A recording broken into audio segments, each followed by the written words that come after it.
Amigos, o rei Davi, ele dá um show pelo Espírito de Deus no Salmo 143. É 4 divisões de um versículo primeiro que vai mudar você completamente. Primeira coisa, ele fala: ó Senhor, ouve a minha oração. Deus quer ouvir a sua oração. Quer ouvir a minha, a de qualquer pessoa, mas é pessoa fazendo. Ele não pagava ninguém para fazer oração para ele, não. Inclina os ouvidos às minhas súplicas. Deus quer inclinar os ouvidos à sua súplica, mas já não está ouvindo a oração? Súplica é uma pequena oração. Por exemplo, você passa a ver uma pessoa em situação difícil, ó, Deus ajuda ela. Aquilo é uma súplica. E Deus também inclina os ouvidos para ouvir que essas bondades saem do seu coração.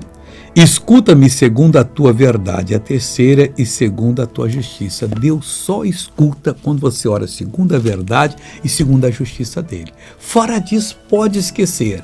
Estude a Bíblia, ore de acordo como diz a Bíblia e você vai ser abençoado. Veja essa pessoa que foi abençoada. Lá achei que eu não podia erguer o braço aí em cima. Até que altura o senhor é guia? Até aqui assim, né? Pra cima. Quanto tempo? 15 a 20 anos. 15 a 20 anos, pessoal. Até que altura o senhor é guia? Só. E agora? Palmas para Jesus. Agora eu quero orar com você, meu Deus. Igual Davi, nós estamos abrindo o coração agora.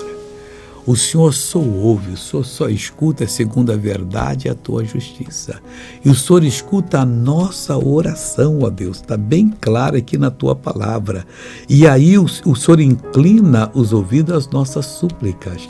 Deus, seja abençoado quem ora comigo agora, em nome de Jesus. E você diz amém e bom dia.